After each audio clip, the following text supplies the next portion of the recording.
After 3 Christmases of being excluded, I rented a sprawling mansion for a holiday party of my own.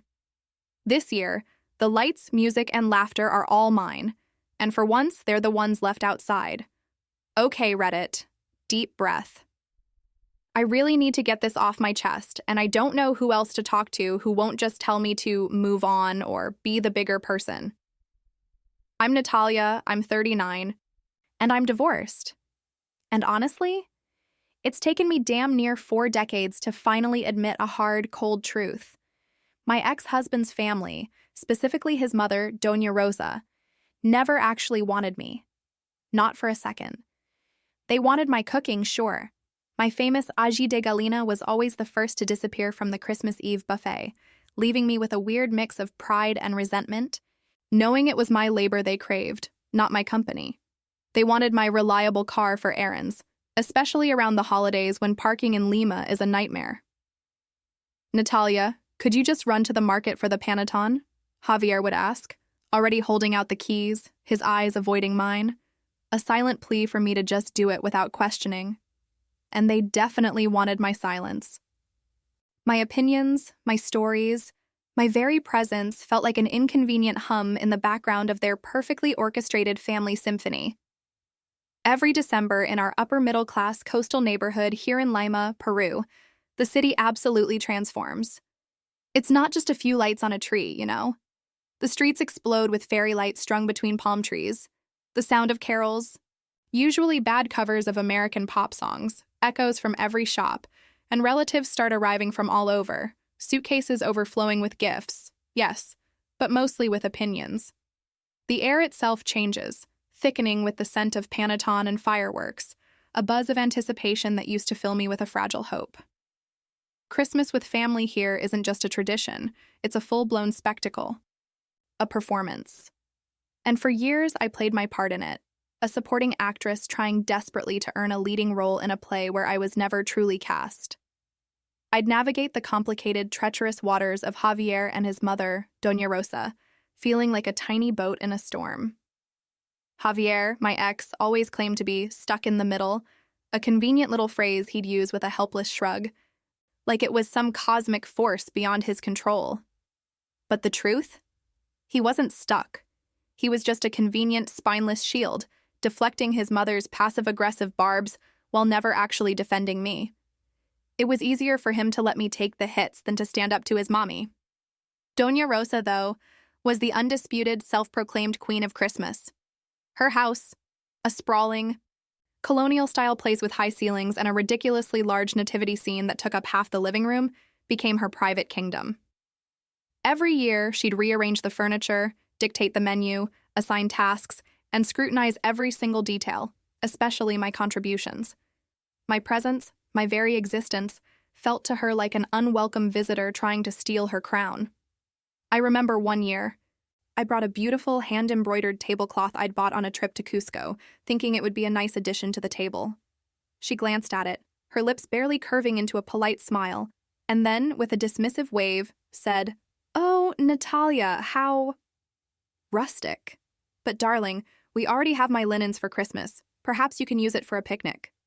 The sting of those words, delivered with such practiced sweetness, the way she emphasized my and rustic, still makes my stomach clench. It wasn't just about a tablecloth. It was about ownership, about reminding me whose house it was, whose Christmas it was, and where I stood in the pecking order. Firmly outside her inner circle, tolerated at best. I always felt like an outsider looking in. Even when I was physically inside their home, helping to set the table, arranging the same dishes I'd cooked. It was exhausting, trying to be cheerful, trying to be helpful, trying to be enough when every fiber of my being screamed that I wasn't.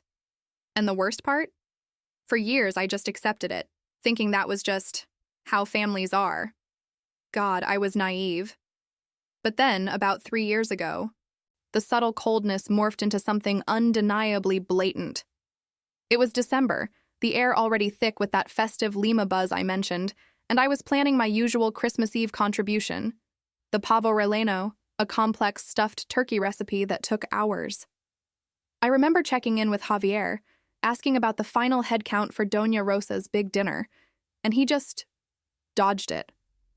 "Oh, "Mommy's handling all that, love," he'd said, already scrolling on his phone, not even looking up. A tiny prickle of unease started then, but I dismissed it. Maybe she'd just send out a group message later, like she sometimes did. Except she didn't. Christmas Eve arrived, and I was still waiting. My phone, usually buzzing with last-minute questions about ingredients or timings, was dead silent. I called Javier. No answer. I called Doña Rosa. Straight to voicemail. A knot tightened in my stomach, a cold, hard lump of dread. I spent that afternoon trying to convince myself I'd just missed something, that there was a logical explanation. Maybe they'd changed the date and forgotten to tell me?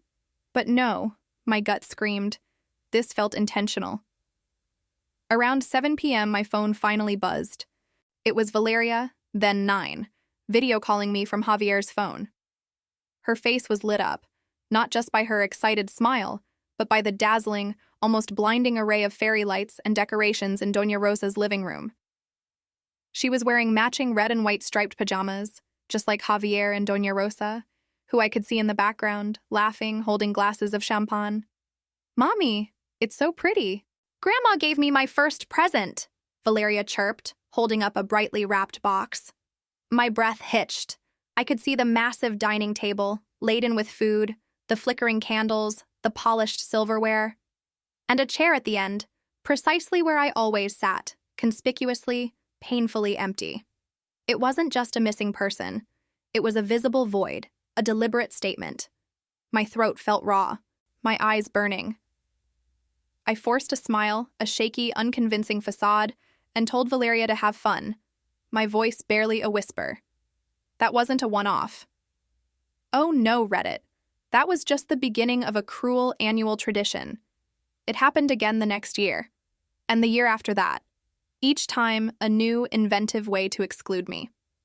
The second year, Javier sent a text at 6 p.m. on Christmas Eve, casually mentioning, "Hey, Mommy's dinner started early tonight, just FYI.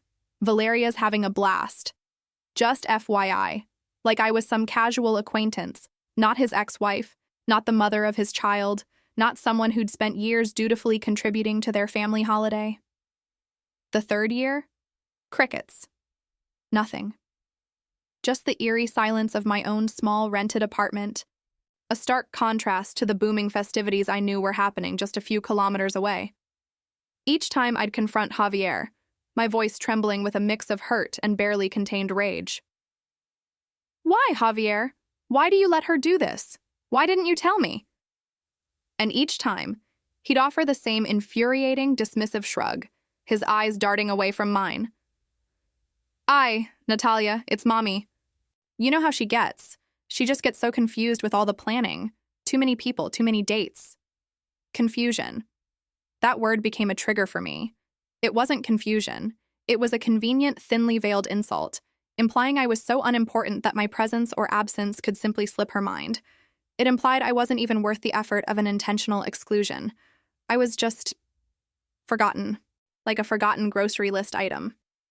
Spending Christmas Eve alone in my small apartment, the silence amplifying every unwanted thought, felt utterly pathetic.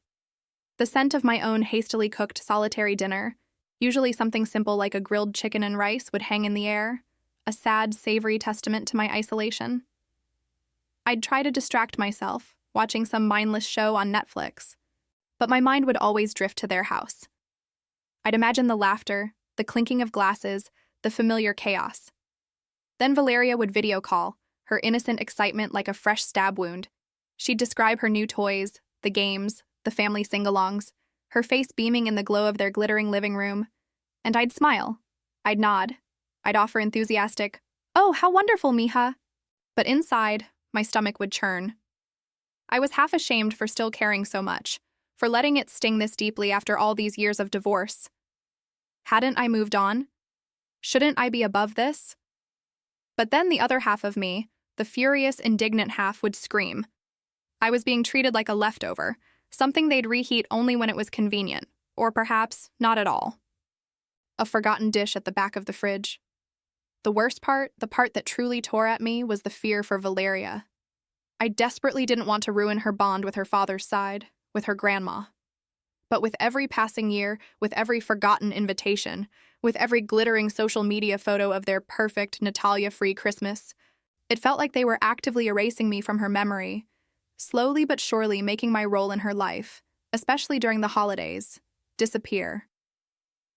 Like I was a ghost haunting the edges of her happiness, present but unseen, unheard. It was unbearable. That third lonely Christmas Eve, the one with the crickets from Javier and the eerie silence in my apartment, was the breaking point. I remember it so clearly. The air in my small living room felt heavy, almost suffocating, with the scent of a sad, microwaved, leftover empanada I'd found in the back of the fridge. I was curled up on my worn sofa, a cheap fleece blanket pulled tight around me, trying to lose myself in some terrible holiday rom-com on my laptop. But the cheerful on-screen families just twisted the knife further. The only sound was the hum of the refrigerator and the distant, muffled pop of fireworks from other neighborhoods, a painful reminder of the celebrations I wasn't part of. Around 8 p.m., Javier's name flashed on my phone screen. My heart did that stupid little hopeful flutter it still did sometimes, even after all the disappointments. Maybe he was finally calling to apologize, to explain, to offer some semblance of an excuse. I answered, my voice carefully neutral. Hello? Mommy, guess what? It wasn't Javier. It was Valeria, her voice a bright, innocent burst of pure joy, echoing slightly, clearly on speakerphone.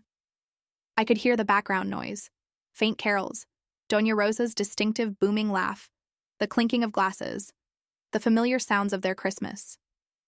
My stomach clenched. Valeria, mija, how are you? Are you having fun?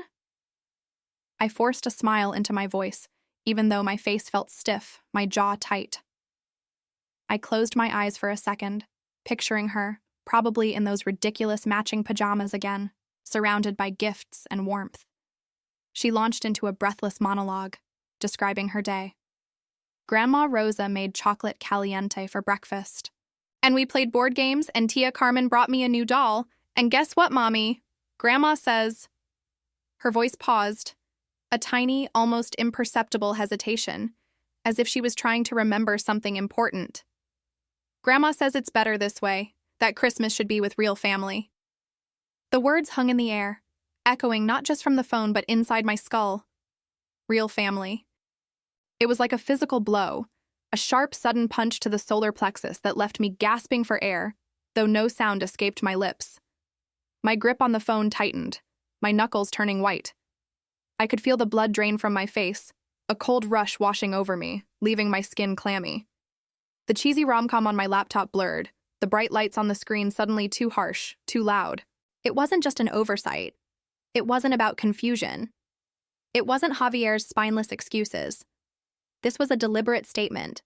This was Rosa, through the innocent mouth of my own daughter, drawing a line in the sand, a boundary as clear and cruel as a barbed wire fence. It wasn't about missing a date or a text message. It was about who belonged and who didn't.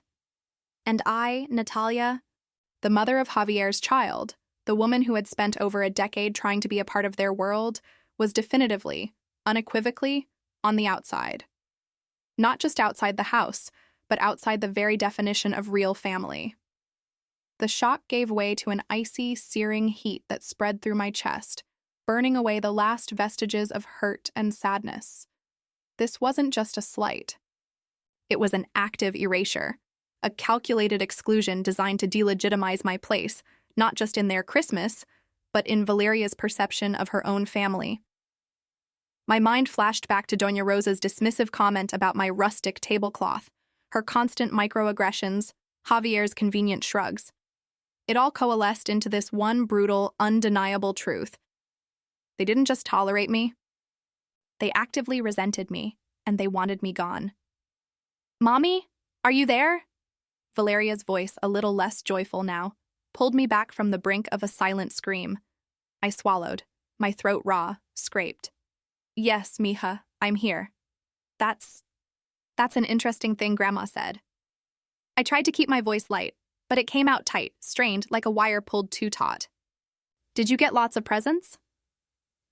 I desperately steered the conversation away, not wanting to taint her happiness, not wanting her to hear the tremor in my voice.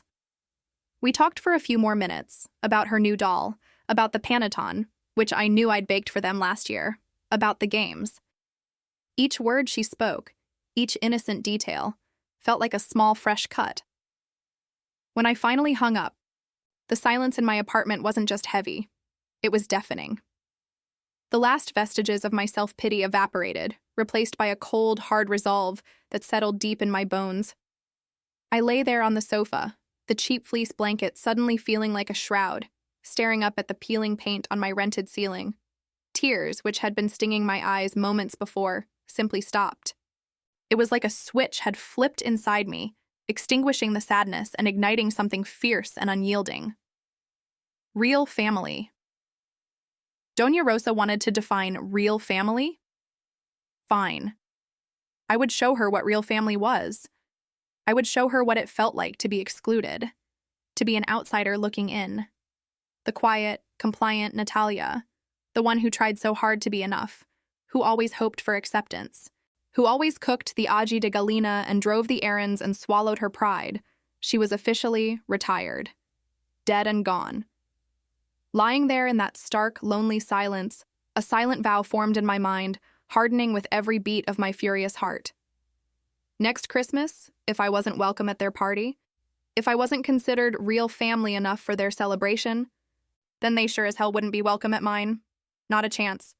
I would build my own Christmas, my own family, my own celebration, one where everyone was welcome, especially those who had ever been told they weren't real enough. And Doña Rosa, Javier, and their carefully curated exclusive kingdom, they would be on the outside, looking in. For once, they would know how it felt. The rage from Valeria's innocent words, the searing heat of that real family jab, didn't last long in its raw, destructive form. It quickly, surprisingly, gave way to something else entirely. A cold, clear, almost crystalline resolve. It was like a switch had flipped, not just retiring the old, compliant Natalia, but forging a new one from the ashes of her humiliation. I wasn't going to beg for a place at their table ever again. The thought of it now, of all those years trying to contort myself into someone palatable for Doña Rosa, made my stomach clench with a fresh wave of disgust. Not at them, but at myself for allowing it. My throat felt less raw now, replaced by a strange, empowering calm. No. Instead, I would build my own table. A table so grand, so inclusive, so undeniably mine, that it would dwarf anything Doña Rosa could ever conjure in her meticulously decorated, but ultimately small-minded, kingdom. The very next day, December 26th, while most people were probably nursing resacas from Christmas Eve or dealing with gift returns, I was meticulously opening a dusty, decorative coffee tin I kept hidden under my bed. It was an old, tin plate one from my grandmother, with faded pictures of Peruvian landscapes on it. For years, it had held loose change, old buttons, forgotten receipts. But that morning, it became the official revenge fund.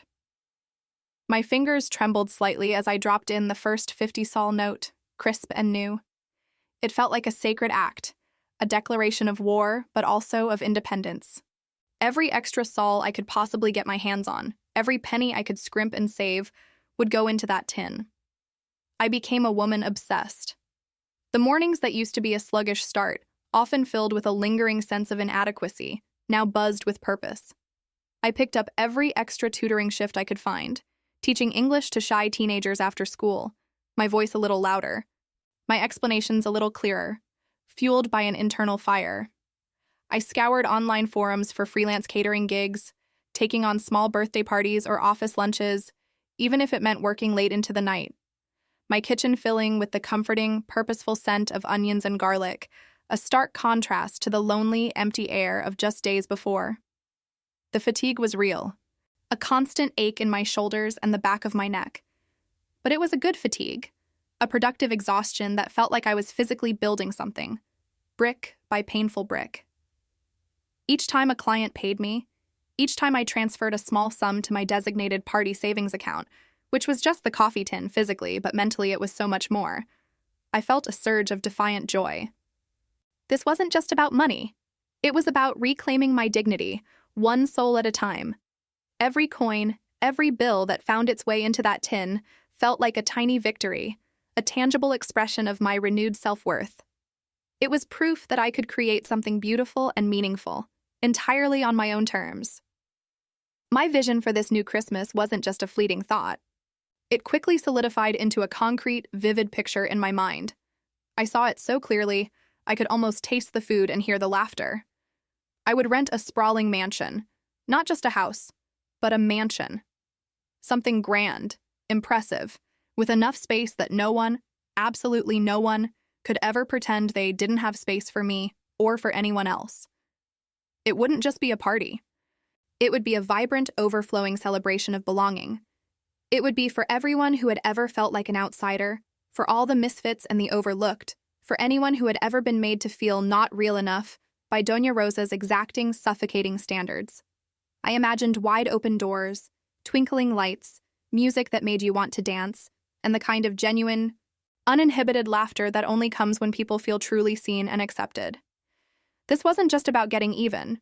It was about creating a sanctuary, a place where the warmth was real, the welcome was unconditional, and the real family wasn't defined by blood or tradition, but by choice and kindness. And the best part? The sheer, unadulterated joy of knowing that for once, the lights, the music, the laughter would all be mine.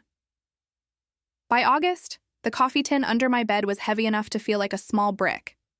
Seriously, every time I picked it up, it surprised me with its heft. It wasn't just cash anymore. It was pure, unadulterated defiance. My fingers, still a little stained from the last batch of empanadas I'd catered for a local school event, trembled with a mix of nerves and exhilaration as I finally made the call. I booked it, read it. No joke. A magnificent mansion in the hills above Lima, perched high enough that you could see the entire city spread out below, with the glittering expanse of the Pacific stretching beyond. I rented it for a full week over Christmas, just to really stick it to them. This place wasn't just a house. It was a dream. It had an infinity pool that seemed to spill right into the ocean view, a sprawling terrace where you could host a whole wedding, and enough bedrooms to sleep an army. The living room alone was bigger than my entire apartment, with huge glass doors that slid open to let in the cool evening breeze. It felt like walking into a postcard, a world away from Doña Rosa's heavy, colonial-style house with its perpetually dim lighting and that ridiculously over-the-top nativity scene. This was light, airy, modern. It was freedom. Securing that booking felt like signing my own Declaration of Independence. My heart was pounding so hard I thought it might burst, but it wasn't fear. It was pure, unadulterated triumph. And then came the guest list. Oh, this was where the real fun began. My guest list wasn't Doña Rosa's usual crowd of carefully curated, impeccably behaved relatives. No, mine was for everyone who'd ever been deemed too much or not enough by her exacting standards. It was for my cousin Elena, who Doña Rosa always called flighty because she'd divorced twice.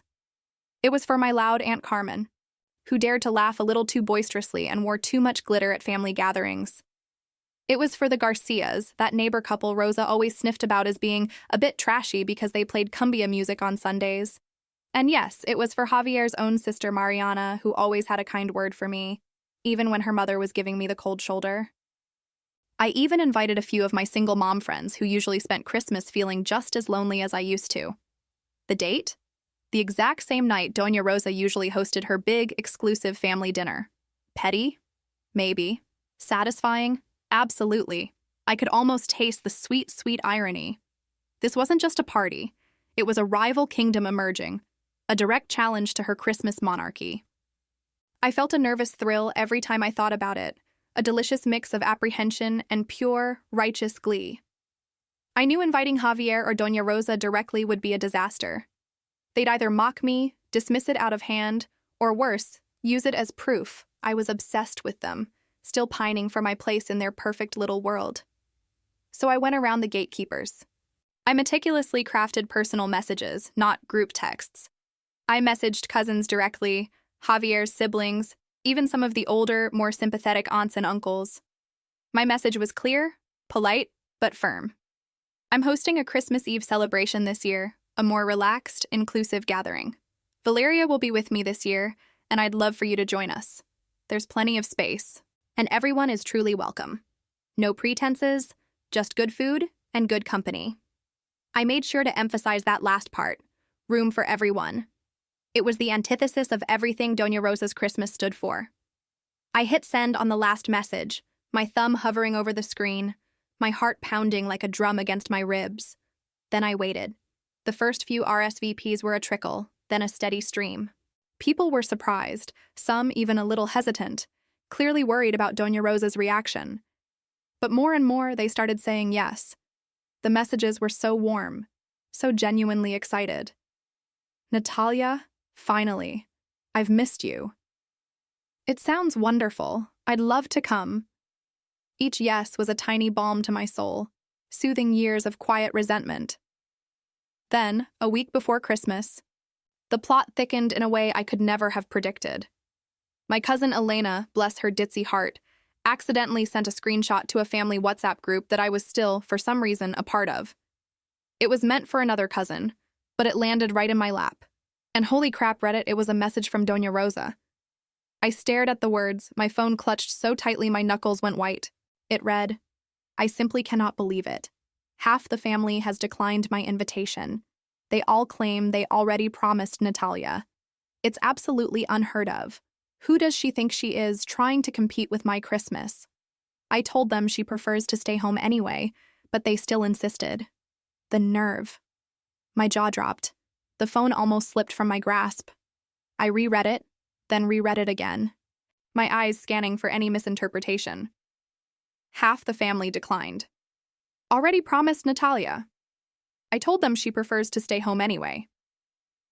That last part hit me like a ton of bricks. My stomach churned, a mix of pure fury and a strange, overwhelming sense of validation. She hadn't just forgotten me, she had actively, deliberately lied about me. She had told people I preferred to be alone, that I chose to exclude myself, all while orchestrating my isolation. It wasn't just about her wanting me gone. It was about her wanting everyone else to believe I was the one who wanted to be gone. In that moment, it wasn't just about them excluding me anymore. It was the gut-wrenching, yet deeply liberating realization that many of them had actually missed me. They hadn't just accepted my absence, they'd been fed a lie. And now, given a choice, they were choosing me. They were choosing warmth, inclusion, and genuine connection over Doña Rosa's rigid, exclusive spectacle. The sting of her manipulation was sharp, but the overwhelming feeling was one of profound, triumphant clarity. This wasn't just revenge. This was exposing the truth. And it felt unbelievably good. The screenshot from Doña Rosa, fuming about half the family, declining her invitation because they already promised Natalia, hit me like a revelation, Reddit. My jaw had literally dropped. It wasn't just about her excluding me. It was the gut-wrenching, yet profoundly validating realization that she had actively, deliberately lied about me. I told them she prefers to stay home anyway. That line, that single venomous phrase, solidified everything. It wasn't confusion, it was calculated malice. She didn't just want me out. She wanted everyone else to believe I chose to be out, that I was the one who preferred isolation. The initial jolt of pure fury at her manipulation quickly morphed into something more profound, a deep, steady satisfaction. This wasn't just about getting even anymore. It was about exposing the truth. It was about reclaiming the relationships she had subtly sabotaged for years. A cold tendril of doubt, thin and fleeting, did snake through my chest for a moment. Had I gone too far? Was I sinking to her level, becoming just as manipulative, just as petty, just with a bigger budget and a flashier venue? The thought made my stomach lurch, a bitter taste rising in my throat. Was I just mirroring her cruelty, just with more expensive decor and a better view? But then, the image of Valeria's innocent face, repeating, "Grandma says it's better this way, that Christmas should be with real family," flashed behind my eyes, scorching away the doubt. No, this wasn't about being cruel for cruelty's sake. It was about finally setting the record straight. It was about creating a space where real family meant warmth, acceptance, and genuine connection, not bloodlines and rigid hierarchy. The idea of punishing her felt less important than the overwhelming need to build something authentic. My revenge fund now felt less like a vault of anger and more like a foundation for something new, something honest. The weeks leading up to Christmas Eve were a flurry, not of stress, but of excited planning and joyful anticipation. The mansion, which had initially felt like a grand symbol of defiance, now felt like a blank canvas, ready to be filled with laughter and light. I wasn't just ordering food, I was curating a feast of belonging. Calls with caterers were filled with excited discussions about authentic lomo saltado and fresh ceviche, but also about delicious vegetarian options for my friend Laura, who always felt overlooked at Doña Rosa's meat-heavy table, and a special kid-friendly corner with chicha morada and mini empanadas for Valeria and her cousins. I was picking out playlists with upbeat cumbia and classic Peruvian Christmas songs that actually made you want to dance instead of just whatever Doña Rosa deemed appropriate and often boring. Every decision, every tiny detail, was infused with an energy of open arms, of genuine welcome, a stark contrast to the closed-off, scrutinizing atmosphere of her holiday gatherings. Knowing that people had chosen my gathering over Doña Rosa's felt like a profound victory, not just for me, but for every single person who had ever felt small or insignificant in her presence. The flighty divorced cousins, the too loud aunt, the trashy neighbors, they were all coming, and they were all bringing their authentic, wonderful selves, their enthusiastic RSVPs flooding my phone. Natalia, I can't wait. It's been too long. Finally, a Christmas where I don't have to pretend to like fruitcake. These messages weren't just confirmations, they were affirmations. They spoke of a shared history of feeling marginalized by her real family decree, and of a collective yearning for something different. Watching the RSVPs pile up, seeing the genuine joy and relief in their messages, I realized something truly fundamental. I'd spent years trying to force my way into a family that had already decided I didn't belong, contorting myself into a shape they might grudgingly accept. I had been so focused on proving my worth to them, I hadn't seen the vibrant, loving connections that were right there, waiting to be nurtured. This year, I wasn't just fighting for a seat at their table. I was building a better one. I wasn't just an individual seeking acceptance. I was a gravitational center, drawing together a constellation of beautiful, imperfect souls who understood what it felt like to be on the fringes. This wasn't a family I inherited. It was a family, a community that I was creating. One that chose me back, unequivocally and joyfully. It was my own definition of real family and are forged in defiance but sustained by genuine love and acceptance. The quiet before the storm was filled with the most beautiful, hopeful kind of anticipation I'd ever known. Okay, Reddit, here we are. Christmas Eve. This year, it's different. So different. The mansion glowed. And I mean glowed.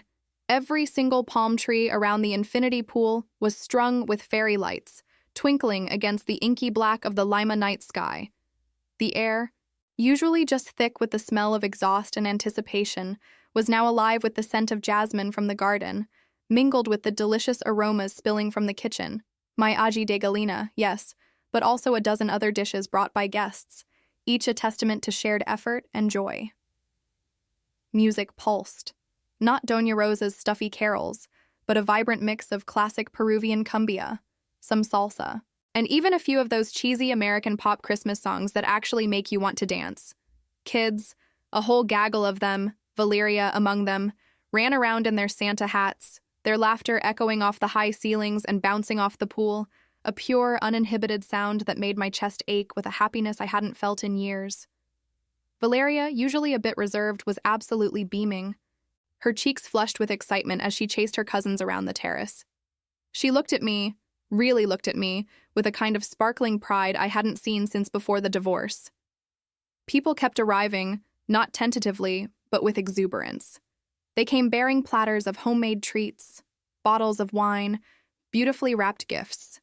They hugged me, really hugged me. Not those stiff, polite embraces of Doña Rosa's parties, but warm, genuine squeezes that spoke of missed conversations and shared understanding. Natalia, this is incredible. Thank you for doing this. I feel like I can finally breathe. Each compliment, each heartfelt thank you, was a balm to my soul, washing away years of feeling invisible. I saw Aunt Carmen, sparkling in a sequined top, dancing with my cousin Elena, both of them roaring with laughter, completely unburdened. The Garcias, the trashy neighbors, were out by the pool, teaching some of the teenagers a complicated cumbia step, their joy infectious. This wasn't just a party. It was an outpouring of connection, a vibrant, living testament to what real family could truly be. Around 10 p.m., just as we were about to start the gift exchange, the gate intercom buzzed. It was a sharp, intrusive sound that cut through the joyful din for a split second, making a few heads turn. My heart did a funny little flip, a mix of apprehension and something else. A strange, almost eager anticipation. I hadn't forgotten them. Not for a second. The security guard, a young man I'd hired specifically for the night, came over, a knowing smirk playing on his lips, almost as if he'd been waiting for this exact moment. He leaned in conspiratorially, lowering his voice, though I could still hear the pulse of the music and the distant shouts of the kids. "Senora Natalia," he whispered, his eyes twinkling. "There's an older lady and a man at the gate saying they're the real family. Do I let them in?" The words hung in the air, a direct echo of Valeria's innocent, heartbreaking statement from 3 Christmases ago. Real family. My stomach, which had been light and full of joy all evening, tightened. I took a slow, deep breath, the jasmine-scented air filling my lungs. I walked over to the edge of the sprawling terrace, past a group of laughing cousins, and stepped out onto a small, more private balcony that overlooked the street below. The music from the party followed me, a vibrant, defiant soundtrack. And there they were. Javier's car, instantly recognizable, parked awkwardly at the curb. Doña Rosa, swathed in what looked like her usual Christmas finery, a stiff, embroidered dress she probably wore every year, was craning her neck, her face a mask of confusion. Her eyes, usually so sharp and imperious, darted from the brightly lit mansion to the security guard, then back to the house, trying to make sense of the overwhelming light and sound. Javier, leaning against the car, looked pale, almost sheepish, avoiding her gaze. He probably knew this was coming. The sounds of our vibrant celebration, the music, the cheers, the unmistakable high-pitched peals of Valeria's laughter, spilled out into the street, wrapping around them an invisible, impenetrable barrier. I could practically feel her anger simmering, growing with every beat of cumbia, every burst of distant fireworks that punctuated our joy. I didn't hesitate, not for a second. The old Natalia, the one who would have folded, felt guilty, panicked, was truly gone. I turned back to the guard, my voice clear and steady, devoid of any tremor. "Thank you, Ricardo," I said, looking him directly in the eye. "Please follow the list. Only admitted guests." I gave him a small, firm nod. He nodded back, a flicker of approval in his eyes, and walked purposefully back to the gate. I watched from the balcony as he conveyed my message. I couldn't hear the exact words, but I saw Doña Rosa's jaw clench, her face flushing crimson, her hand flying up in an indignant gesture. Javier tried to say something, a placating gesture towards the guard, but it was useless. The gate remained firmly closed, an unyielding barrier between their exclusion and our embrace. They stood there for what felt like an eternity, but was probably only a few minutes, bathed in the overflow of my party's lights, hearing the fireworks, the pulsing music, and yes, Valeria's uninhibited laughter, closer now, as she ran past the balcony with a balloon. Eventually, Javier opened the car door for his mother, and they drove away, leaving only the lingering smell of her outrage in the cool night air. Later that night, as the party slowly wound down, I saw it. Photos from my party, dozens of them, already flooding the family WhatsApp groups. Not just my photos, but everyone else's. Cousins, aunts, friends. Everyone smiling, relaxed, genuinely happy. No stiff poses, no forced smiles. Just pure, unadulterated joy. There was one particularly glorious shot of Aunt Carmen trying to teach Valeria to salsa, both of them red-faced with laughter. Another of Elena, usually so quiet, actually singing along to a cumbia song at the top of her lungs. By New Year's, the story circulating in the family wasn't poor Natalia spending Christmas alone again anymore. It was how Rosa had finally, definitively, been dethroned. The whispers were about my party, about the warmth, the inclusion, the absolute blast everyone had. That night, long after everyone had left, the mansion quiet, Save for the hum of the refrigerator and the gentle lapping of the pool, I found Valeria asleep on the plush sofa in the living room, surrounded by a mountain of new toys and soft blankets. Her little face was peaceful, a faint smile playing on her lips. I sat beside her, gently stroking her hair, the silence no longer lonely but full. Full of memories, full of love, full of a profound sense of peace. All around us, the lingering sense of delicious food and festive perfumes, the soft glow of the remaining fairy lights. I realized something profound. All it took to flip the script, to redefine real family, was one rented mansion, a solid guest list of genuinely kind souls, and the decision to never again wait at a door someone kept closing in my face. It wasn't about vengeance, not really. It was about choosing myself, choosing us, and creating a space where everyone felt like they belonged, unequivocally.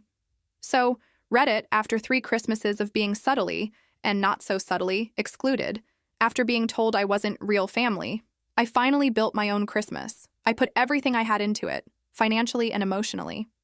I gathered everyone who had ever felt like an outsider and created a celebration of true belonging. And when Doña Rosa and Javier showed up at the gate expecting to be let in, I told security to turn them away. Was I the asshole for orchestrating this ultimate Christmas comeback and leaving them outside? Or was this long overdue? Ada,